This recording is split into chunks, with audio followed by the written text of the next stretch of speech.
নমস্কার। ঈশান বাংলা আয়োজিত ঈশানের অতিথির আরও একটি অনুষ্ঠানে আপনাদের সবাইকে স্বাগত জানাচ্ছি প্রিয় দর্শক বন্ধুরা। আমি সৌভিক ভট্টাচার্য।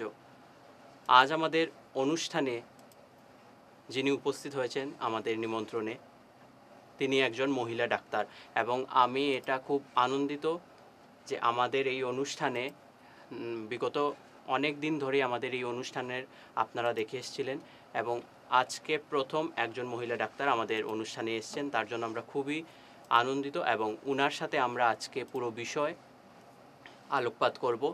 অবশ্যই আপনারা অনুষ্ঠানটি দেখে খুব উপকৃত হবেন।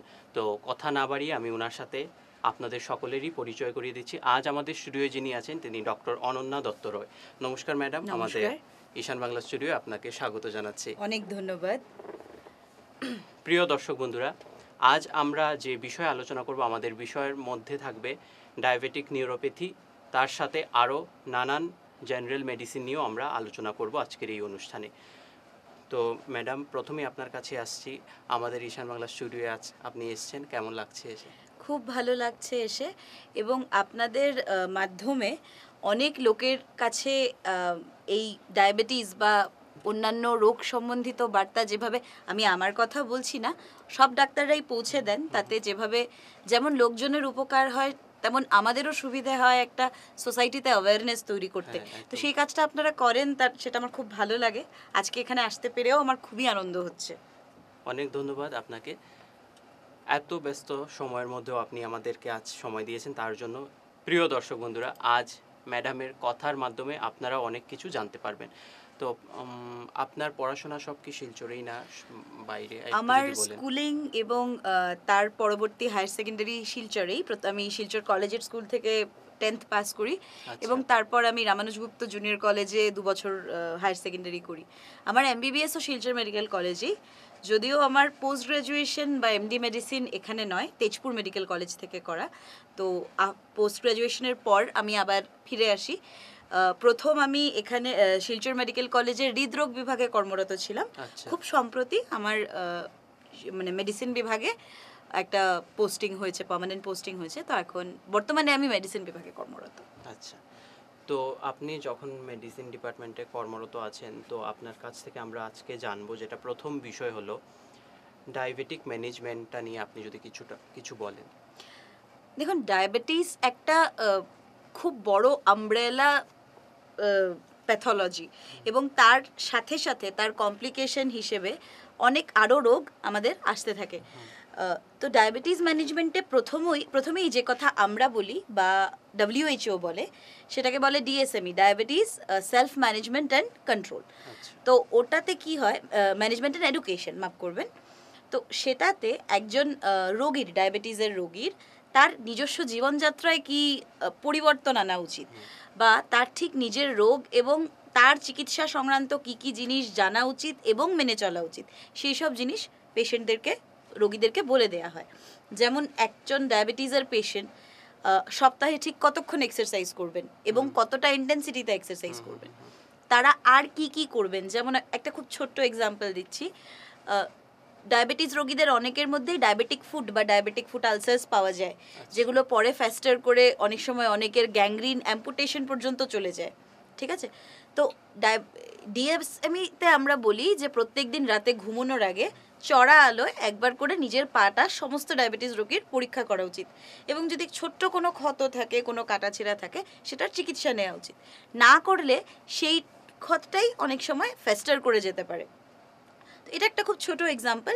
সেরকম তার কি খাওয়া উচিত, কতটা খাওয়া উচিত, দিনে কবার কটা মিল নেওয়া উচিত, এবং কি কি সে খেতে পারবে না, মোস্ট ইম্পর্টেন্টলি সেই জিনিসগুলো তার মাধ্যমে পেশেন্টকে আমরা জানাই এবং প্র্যাকটিস করতে অনুরোধ করি।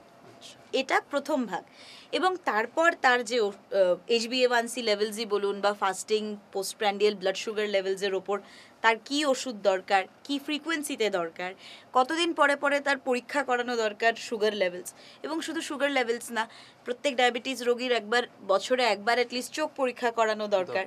এই সমস্ত জিনিস আমাদের খেয়াল রাখা উচিত এবং মেনে চলা উচিত। আচ্ছা, প্রিয় দর্শক বন্ধুরা, অবশ্যই ওনার কথার মাধ্যমে কিন্তু আপনারা বুঝতে পেরেছেন এখনকার দিনে মানে খুবই দেখা যাচ্ছে যে ডায়াবেটিসটা শুধু মানে বয়স্ক লোকেদের না, অনেক শিশুরাও সেই রোগে কিন্তু আক্রান্ত। তো ডায়াবেটিস যে কোনো বয়সের মানুষেরই হতে পারে, তো নিয়ন্ত্রণ সেটা কিভাবে আমরা রাখবো? দেখুন, শিশুদের বিশেষত যে ধরনের ডায়াবেটিস হয় সেটাকে আমরা টাইপ 1 ডায়াবেটিস বলি। সাধারণত বাচ্চাদের টাইপ 1 ডায়াবেটিস হয়। টাইপ 2 ডায়াবেটিস বয়স্কদের হয়, সেটাও ভুল ধারণা। কিন্তু ঠিক শিশু বলতে আমরা যাদের বুঝি তাদের মধ্যে টাইপ 2 ডায়াবেটিসের ইনসিডেন্স খুবই কম। টাইপ 1 ডায়াবেটিস মোস্টলি একটা অটো ইমিউন ডিসঅর্ডার, মানে সেখানে আমাদের প্যানক্রিয়াস ইনসুলিন প্রোডাকশন করতে ব্যর্থ হয়ে যায়। তো তখন সেটার চিকিৎসা ইনসুলিনই, সেটা দিতেই হয়, এবং সেটা ঠিক প্রিভেনশনের কোনো জায়গা নেই। কিন্তু type 2 diabetes in other hand, তাতে প্রিভেনশনের বা রোগটা যাতে না হয় সেটার অনেক ধরনের প্রসেসেস আমরা করতে পারি, বা অনেক ধরনের সচেতনতা আমরা বৃদ্ধি করতে পারি। প্রথমত হচ্ছে নিজের ওজন চেকে রাখা, খুব ওবেসিটি একটা খুব বড় রিস্ক ফ্যাক্টর। নিজেদের খাওয়া দাওয়ার দিকে নজর রাখা, খুব ফ্যাটি ডায়েট, খুব বেশি কার্বোহাইড্রেটস না নেওয়া, এবং সময় সময় নিজের ব্লাড সুগার চেক করা। যাদের স্পেশালি যাদের জেনেটিক প্রিডিসপোজিশন আছে, মানে যাদের পারিবারিকভাবে ডায়াবেটিস বা হাইপারটেনশনের রোগ আছে, তাদের বিশেষত নিজের check up time to time করাতে থাকা। এবং এছাড়াও যাদের অন্য রোগ যেরকম হাই প্রেশার বা হাইপারটেনশন আমরা যাকে বলি সেগুলো আছে, যারা স্মোকিং করেন, যারা অপরিমিত মদ্যপান করেন, তাদের সেই স্বভাবগুলোকে শুধরে নিয়ে নিজেদের খেয়াল রাখা উচিত। আচ্ছা, খুব ভালো লাগলো আপনি এত সময় নিয়ে বিস্তারিতভাবে বললেন। অবশ্যই আমাদের দর্শক বন্ধুরা কিন্তু বুঝতে পেরেছেন। এখন যে বিষয়ে আমি আসব, ডায়াবেটিক নিউরোপ্যাথির কথাটা আমরা খুব শুনি, তো সেই বিষয়টা কি আপনি যদি একটু বুঝিয়ে বলেন। দেখুন, ডায়াবেটিসের কমপ্লিকেশনস নিয়ে যখন আমরা কথা বলি তখন মূলত দু ধরনের কমপ্লিকেশনস নিয়ে বলি, ম্যাক্রোভাস্কুলার এবং মাইক্রোভাস্কুলার। ভাস্কুলার অর্থ শিরা বা উপশিরা, ঠিক আছে, আমাদের সার্কুলেশনটা। তো ম্যাক্রো অর্থে যেগুলো আমাদের বড় বড় শিরা বা উপশিরা, তাতে যে ক্ষতিগুলো হয়, যেমন ধরুন হার্ট অ্যাটাক বা স্ট্রোক, সেগুলো ম্যাক্রোভাস্কুলার। কিন্তু আমাদের ছোট উপশিরা যেগুলো, সেগুলোতেও ডায়াবেটিসের জন্য রক্ত চলাচল মানে সংক্রমিত হয়, প্রবলেম হয়, এবং তার থেকে যে কমপ্লিকেশনসগুলো হয় সেগুলোকে আমরা বলি মাইক্রোভাস্কুলার। তো মূলত 3 ধরনের মাইক্রোভাস্কুলার ডিজিজেস আছে, কমপ্লিকেশন আছে ডায়াবেটিসের। একটা রেটিনোপ্যাথি, যেখানে ডায়াবেটিক পেশেন্টের রেটিনায় ব্লাড সাপ্লাইয়ের প্রবলেম হয়ে চোখ অন্ধত্বের শিকার হন তারা। 2 নম্বর হচ্ছে নেফ্রোপ্যাথি, যেখানে ডায়াবেটিক পেশেন্ট আপনারা অনেকেই শুনে থাকবেন, যাদের 20 বছর 30 বছর ধরে ডায়াবেটিস আছে, তাদের কিডনির সমস্যা হয় সেটা। এবং নিউরোপ্যাথি অর্থাৎ নার্ভের সমস্যা। কি হয়, নার্ভগুলোতে ব্লাড সাপ্লাই ঠিকমতো না হওয়ার কারণে পেশেন্টের অনেক ধরনের সিমটমসই আসতে পারে। কারো হাত পা ঝিনঝিন করে, কারো ব্যথা করে, কারো হাতে পায়ে জ্বালা করে, অনেকের আবার সেন্সেশনস কমে যায়। সেই সেন্সেশন কমে যাওয়ার অনেক সুদূর প্রসারী ফলাফল আছে। সেন্সেশন যখন কমে যায় তখন এদের পায়ে ছোটোখাটো কাটাছেঁড়া হলে এরা বুঝতে পারেন না এবং সেটার চিকিৎসা নেন না। সেটার থেকেই এবং আপনারা জানেন হয়তো সবাই যে ডায়াবেটিক পেশেন্টের ঘা চট করে শুকোতেও চায় না, সে তার থেকে উন্ড ফেস্টার করে যায়, অনেক সময় অ্যাম্পুটেশন পর্যন্ত লেগে যায়, আমি যেটা আগেও বলছিলাম। এবং সেখানেই আমি যেটা প্রথমেই বললাম, ডায়াবেটিক ফুট কেয়ারের রোল আসে। প্রত্যেক দিন নিজের এই পায়ের চড়া আলোতে নিজের পা দেখা উচিত, এবং অ্যাটলিস্ট বছরে একবার ডাক্তারের কাছে গিয়ে সেটা চেক আপ করিয়ে আসা উচিত। তো নিউরোপ্যাথিতে ডায়াবেটিসের জন্য নার্ভ কন্ডাকশনে প্রবলেম হয়, এবং তাতে কি হয়, কারুর উইকনেসও আসতে পারে, কারুর সেন্সরি সিমটমস যেরকম জ্বালা পোড়া বা একটা ঝিনঝিনি বা টিংলিং সেন্সেশন আমরা যাকে বলি সেটা হতে পারে, কারো লস অফ সেন্সেশনও হতে পারে। আচ্ছা, অনেক লোকেই বলেন যে ডায়াবেটিস যে রোগটা, সেটা ফ্যামিলির কারুর থাকলে পরবর্তী জেনারেশনে সেটা মানে হওয়ার সম্ভাবনা থাকে, তো সেটা কি একদম ঠিক? দেখুন, সেটার চান্সেস বেড়ে যায়। যদি আমার পরিবারে আমার মা বাবা দুজনেরই ডায়াবেটিস থাকে, তাহলে আমার ডায়াবেটিস হওয়ার চান্সেস যতটা, যদি আমার লাস্ট 2 জেনারেশনে কারোরই ডায়াবেটিস না থাকে, তাহলে আমার ডায়াবেটিস হওয়ার রিস্ক তার থেকে কম। কিন্তু তার মানে এই না যে আমার পরিবারে যদি কারোর ডায়াবেটিস নেই তাহলে আমার ডায়াবেটিস হবে না, বা আমার মা বা বাবার যদি ডায়াবেটিস আছে তাহলে আমার অবধারিতভাবে ডায়াবেটিস হবে। কিন্তু রিস্কটা বেড়ে যায় বা কমে যায়। আচ্ছা, আর অনেকেরই এটা মানে আমাদের দর্শকদেরই একটা প্রশ্ন থাকে, অনেকজন করেও ছিলেন যে আজকে আমি প্রশ্নটা আপনার কাছে রাখবো, যে ডায়াবেটিস রোগে যারা আক্রান্ত, অনেকে বলেন যে তিন টাইম আর কি ভাত খেলে এটা রিস্কটা থাকে, বা কেউ দুবেলা রুটি খান, তো কিভাবে মেনটেন করবে আপনি যদি একটু বলেন। ডায়াবেটিক ডায়েট যেটা, সেটার মধ্যে কার্বোহাইড্রেট যেহেতু আমাদের শরীরে চিনির মাত্রা প্রত্যেকবার খাওয়ার পরে স্পাইক করিয়ে দেয়, তো ডায়াবেটিক পেশেন্টের কার্বোহাইড্রেট ইনটেক বা simple carbs intake, simple carbs অর্থাৎ যেমন ভাত, যেটা সুগার লেভেলস ইনস্ট্যান্টলি বাড়িয়ে দেয়, তো সিম্পল কার্বস যতটা কম নেওয়া সম্ভব ততটা কম নেওয়া উচিত। কিন্তু তার মানে এই না যে ডায়াবেটিক রোগী ভাত খেতেই পারবেন না বা কখনোই ভাত খাবেন না। পরিমাণে খাবেন, মেজার করে খাবেন, এবং তার সাথে অন্যান্য যেসব খাবার যেমন শাকসবজি বা প্রোটিন যথেষ্ট পরিমাণে সাপ্লিমেন্ট করবেন। তো ভাত খাওয়া অর্থে যদি শুধু ভাত আর ডাল খান তাহলে তার বাকি প্রয়োজনগুলো মেটে না, তো এবং তার সুগার লেভেলও অকারণ স্পাইক করে যায়। তো ভাত খেতে পারবেন না সেটা ভুল ধারণা, পারবেন, অবশ্যই পারবেন, পরিমিতিতে খাবেন, মেপে খাবেন, এবং সাথে অন্য জিনিসও খাবেন যাতে অন্য নেসেসিটিগুলো ফুলফিল হয়। আচ্ছা, প্রিয় দর্শক বন্ধুরা, অবশ্যই কিন্তু আপনারা বুঝতে পেরেছেন ওনার কথার মাধ্যমে, ম্যাডাম যে বললেন একটা সময় নিয়ে কিন্তু বিস্তারিতভাবে বলেছেন, এবং আপনাদের অনেকেরই মনে এই প্রশ্নটা থেকে থাকে যে 3 বেলায় কি আমরা ভাত খেতে পারবো কি না। তো সেটা অবশ্যই আপনারা আপনাদের সুগার লেভেলটা বুঝে কিন্তু উনি যেভাবেই বললেন এইটা ফলো করতে পারবেন। একজন প্রপার ট্রেন ডায়েটিশিয়ান থেকে বা ডাক্তার থেকে নিজের ডায়েট চার্টটা বানিয়ে নেওয়া উচিত যে কোনো ডায়াবেটিক পেশেন্টের, এবং তাতে মোরালে স্টিক করা উচিত। এবং সেই ডায়েট চার্টে যার যার খাদ্যাভ্যাসের প্রেফারেন্স আছে, অনেকেই ভাত খেতে চান, রুটি খেতে পারেন না, সেটা ডিসকাস করে একটা কাস্টমাইজড ডায়েট বানিয়ে নেওয়া উচিত। তো কিছুই আমরা খেতে পারবো না এরকম কথা নেই, কিন্তু অপরিমিত খেতে পারবো না। আচ্ছা, এখন যে প্রশ্নটা আছে, আপনি তো মেডিসিন ডিপার্টমেন্টে আছেন কর্মরত, তো জেনারেল মেডিসিন নিয়ে অনেক অভিজ্ঞতা আপনার নিশ্চয়ই আছে, আপনি দীর্ঘ একটা পথ কাজ করে আসছেন, তো আমাদের দর্শকদের কি বলবেন? দেখুন, আমাদের সমাজে এই মুহূর্তে কমিউনিকেবল ডিজিজ অর্থাৎ ছোঁয়াচে রোগ থেকে নন কমিউনিকেবল ডিজিজের ইনসিডেন্স অনেক বেড়ে যাচ্ছে। তো একদিকে যেরকম বিশেষ বিশেষ সিজনে, যেমন বর্ষায় বা শীতে আমরা কিছু কিছু রোগের সার্চ দেখি, যেরকম বর্ষায় আমরা ডেঙ্গু, ম্যালেরিয়া এগুলো দেখতে পাই। নন কমিউনিকেবল ডিজিজেস যেমন স্ট্রোক, ডায়াবেটিস, হাইপারটেনশন, এগুলো কিন্তু সমস্ত বছর ধরেই আমরা অনেক অনেক পেশেন্ট দেখতে পাই, এবং তার মাত্রা সমাজে এখন অনেকটাই বেড়ে গেছে। তার অনেক কারণ আছে, আমাদের লাইফস্টাইলস অনেকটা সেডেন্টারি হয়ে গেছে, আমাদের খাওয়া দাওয়া ক্লিন না এখন, তো অনেকই কারণ আছে। তো আমাদের সবারই উচিত সাবধানে থাকা, নিয়মিত নিজের স্বাস্থ্য পরীক্ষা করানো, একটা বয়সের পর থেকে তো স্পেসিফিক্যালি করানো, খুব বেশি স্ট্রেস না নেওয়া, আজকাল সবার জীবনেই প্রচুর স্ট্রেস আছে, তো যতটা সম্ভব স্ট্রেস কন্ট্রোল করা, খাওয়া দাওয়া ঠিক করে করা, এবং যেটা আমাদের অনেকেই আমরা করি না সেটা হচ্ছে ঘুম।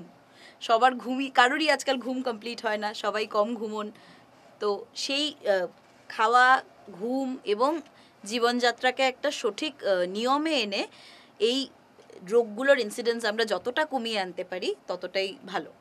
আপনি এখন ঘুম নিয়ে বললেন, তো এই কথার মাধ্যমে আমি একটা কথা জিজ্ঞেস করছি, একটা মানুষের আমাদের রাত্রিবেলা যে ঘুম, কত সময় ঘুমানো দরকার? আইডিয়ালি আমাদের যেটা বলা হতো 8 hours of work, 8 hours of refreshment and 8 hours of rest, তো 8 hours of rest is very important, কিন্তু আজকের দিনে 8 hours রেস্ট অনেকের পক্ষেই সম্ভব হয় না, কিন্তু অ্যাটলিস্ট 6 থেকে 7 ঘন্টা দিনে গভীর ঘুম সবার শরীরের পক্ষে প্রয়োজন। ঘুম আমাদের শরীরটাকে হিল করে। সারাদিনে আপনি যতটাই স্ট্রেস নেন, যাই খান, যাই করুন, সেটার শরীরের অঙ্গ প্রত্যঙ্গগুলো রেস্ট পায় ঘুমের মাধ্যমে। তো সেই ঘুমের মধ্যে যদি আমাদের ঘুমের শুধু টাইম না, কোয়ালিটিরও কথা আছে, অনেকেই খুব হালকা ঘুমন, ভালো গভীর ঘুম হয় না, তো সেই প্রবলেমগুলো যদি থাকে তাহলে আমাদের অঙ্গ প্রত্যঙ্গগুলো রেস্ট পায় না, তো সেখান থেকে অনেক সমস্যা দেখা দিতে পারে। আচ্ছা, উম, আপনার কাছে আমি আরও একটা প্রশ্ন নিয়ে আসছি।